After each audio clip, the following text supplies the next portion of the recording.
I'd first like your observation of what's going on in Los Angeles. Your counterpart, George Gasconi, just won election, and he's basically facing a lawsuit from his own office, his deputy district attorneys, who believe they've made the argument in open court that the district attorney is compelling them to break the law that they're sworn to uphold. What do you, from your perspective, a very wise and important perspective, what's your take on that?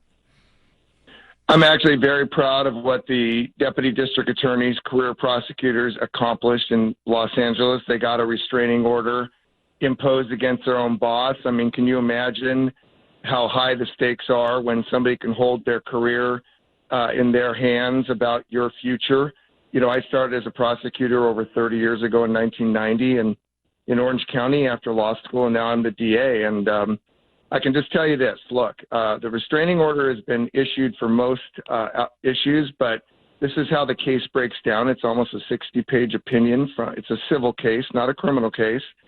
And basically all the cases that the district attorney has already filed in court, they probably cannot dismiss any of those enhancements or special allegations, if the death penalty was alleged, even though Mr. Gascon's against the death penalty, even though he won't seek special circumstances, like when a person kills a police officer, that person's eligible for death penalty, life without the possibility of parole. He said he's not going to, plead or go after any of those. But what the judge said is, look, unless there's a change in circumstance, your prosecutors cannot come in there and represent to a court of law that there's been a changed circumstance if there hasn't, in order to ask the court to dismiss any enhancements. So that's unethical. The judge found that what Mr. Gascon was asking his prosecutors to do was unethical. It was express and clear, and it's sad. Let's talk about future cases. Yeah. Do I think Mr. Gascon can impose? Go ahead. No, I was just going to say, but before we get to that, though, and that is an important part of the conversation, but, before you were the district attorney, you rightly say that you started as a prosecutor, but you were also an assemblyman. You had a job in Sacramento to pass some of these laws that he's bypassing now.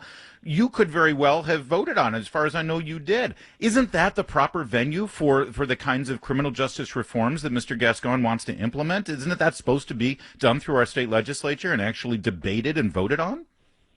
Well, Larry, that's a perfect transition. Let's talk about the three strikes, right? That was an issue. The prosecutors have been told you are not to allege in your complaint against any particular defendant if they have prior serious or violent felonies. We're not going to charge strikes, right? That is a mandate from Mr. Gascon. And you want to hear the irony? We passed three strikes in California in 1994. In 2012, we amended three strikes where the third strike also has to be a serious or violent felony. It used to be if you had two prior serious or violent felonies, the third one could be any felony. But that changed in 2012. Guess who authored that change? Mr. Gascon. And he wrote the ballot statement, and you know what he promised us about three strikes? He said, we have so carefully crafted, I'm quoting, carefully crafted Prop 36, that's what it was in 2012, so that truly dangerous criminals will receive no benefit whatsoever from the reform. Quote, repeat criminals will get life in prison for serious or violent third strike crimes. Quote, California will retain the toughest recidivist three strikes laws in the country. And then you wonder why murder rate in LA right now is up 136%, shootings are up 261%, gang homicides are up 266%, auto theft up 18%. I mean, there's consequences when you don't hold criminals responsible.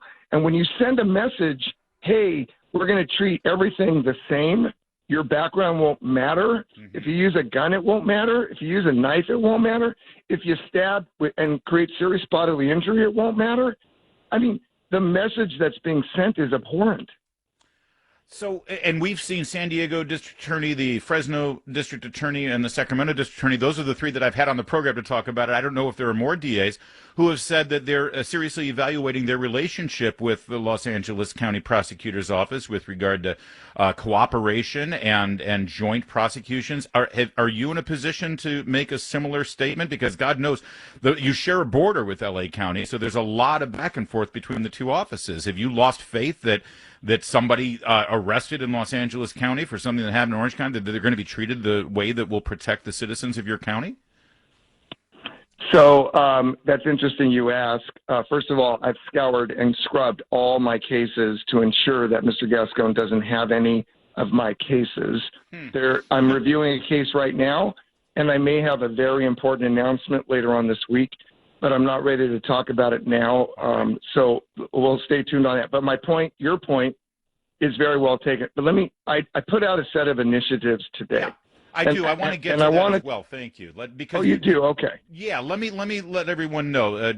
Mr. Todd Spitzer is our guest, the District Attorney of Orange County, and you put out some guiding principles for everyone in the District Attorney's office having to do with criminal justice reform, and as you put it, ending mass incarceration. Talk to me about your view here with regard to what's often called systemic racism in the justice system. So I've been doing this a long time, over 30 years. I was a reserve police officer for the city of Los Angeles for 10 years. I worked in the Hollenbeck station for a decade. I worked patrol. I had all the powers of a line police officer, except I did it as a volunteer. So I've been in law enforcement a very, very long time. And as you indicated in the legislature, I sat on the Public Safety Committee, and I chaired the committee that oversaw our state prisons. So, yeah, I bring a lot of perspective here. But let me tell you my biggest worry. Prosecutors in California today, all 58 of us, right? There's 58 counties. People are going to be very, very confused. There's a lot of infighting going on amongst my colleagues right now. I do not like or appreciate the fact that what Mr. Gascon is doing from a policy perspective. As a human being, I'm not attacking him as a human being. I'm trying to stay very clear that I don't support how he's carrying out criminal justice. But I will tell you, his thought process, his concerns are very well taken, and we must talk about them. So today I put out a statement about what the role of the prosecutor is, and the fact that we have to continually reevaluate how we protect the community and how we respond in a criminal justice system. I do believe the system has been racist historically. I do believe that there has been systemic racism, and I do believe from my own very eyes and experience that we used our jails and our prisons to house people, and it's mostly affected people of color. We need to invest in people in mental health. And instead of having police respond to all calls where it ends up in violence sometimes with those who are mentally ill, we need mental professionals to be there to help de-escalate situations. We're not doing a good job dealing with our homeless and those who are mentally ill. And so we use our prisons and our jails because we don't have mental hospitals in which we can send people anymore to get people help. But the thing that I'm trying to tell everybody, and it's so kind of you, Larry, to let me be on your show to say this, because you have such a huge audience in LA and my county in Southern California.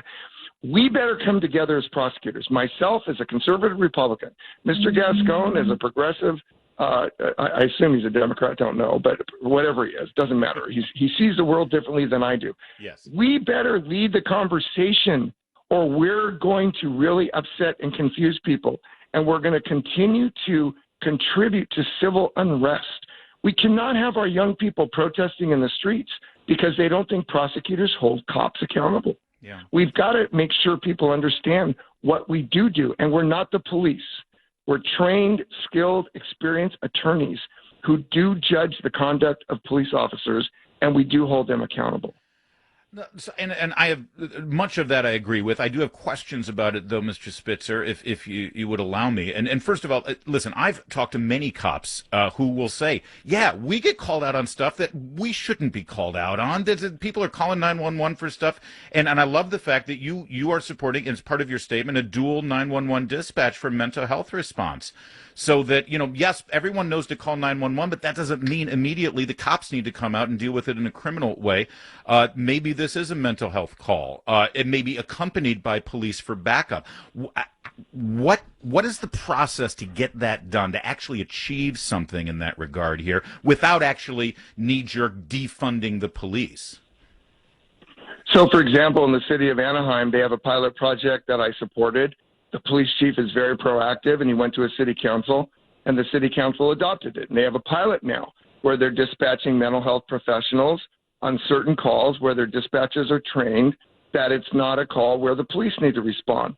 Do I think, though, that a situation by dispatching mental health alone could escalate and turn very serious, and a mental health professional could get seriously injured or killed by somebody who's having an episode, or they're armed with a knife or a weapon, or they want to commit suicide, of course.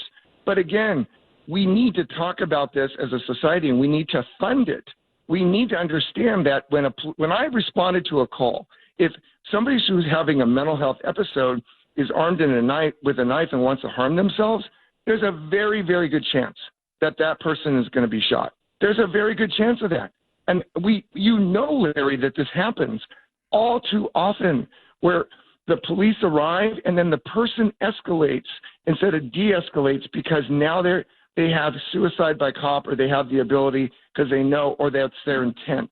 And again, we have the resources. We're smart people. We're a good society, but we've got to come together. And that's why I put out there, Mr. Gascon and I should be leading this conversation.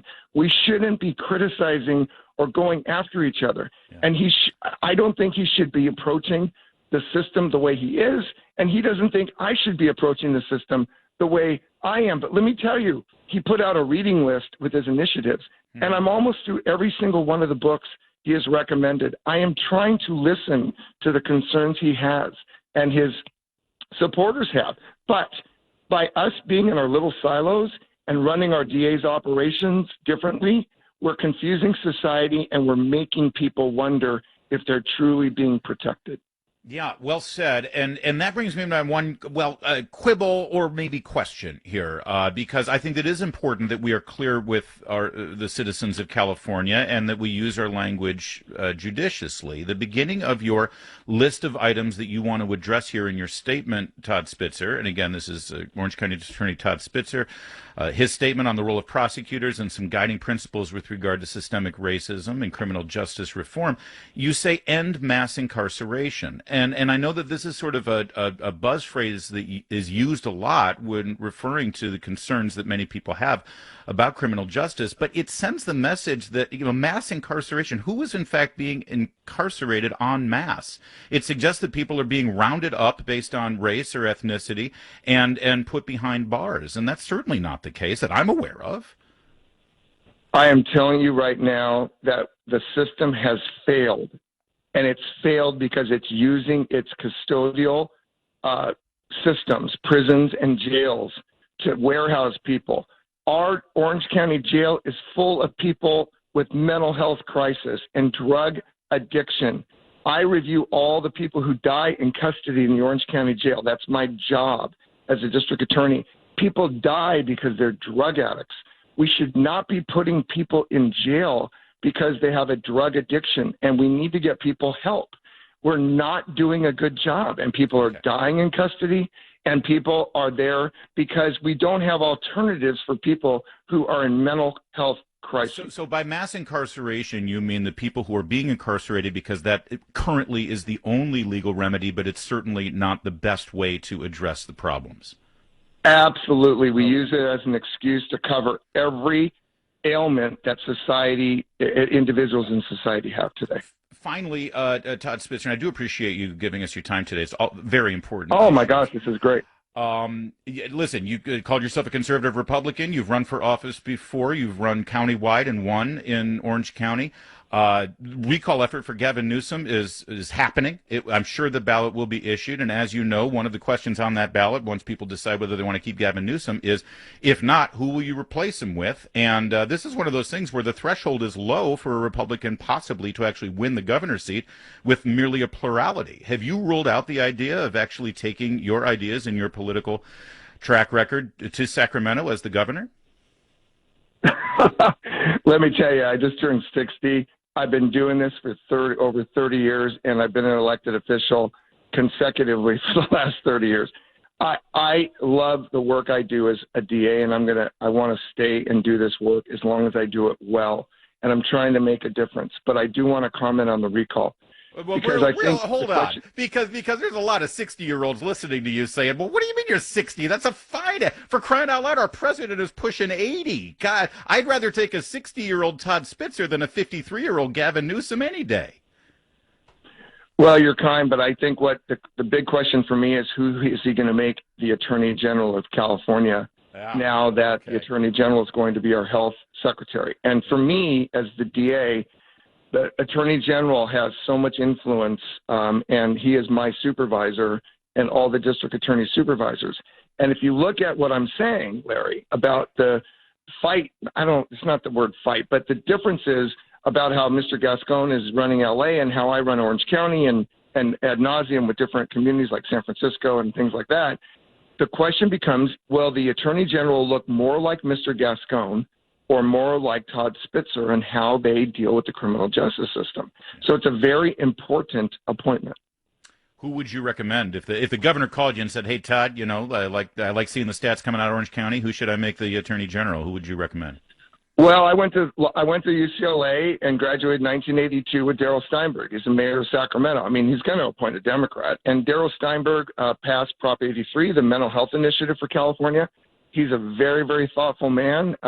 He was the president pro tem when I was in the state assembly. He was in the Senate, and he's now mayor of Sacramento. He's a kind, thoughtful person, and he's very, very smart. And I think he would be an excellent choice for Attorney General. All right, great stuff. I appreciate the conversation. By the way, I'm already getting text messages saying, Todd Spitzer didn't give you an unequivocal no on governor, but we'll leave it. Oh, there. no. I'm going to give you no. Let me clarify. Unequivocal, no. All right. Thank you, Todd Spitzer. Always good to talk to you, and thanks for keeping Orange County safe. Same here.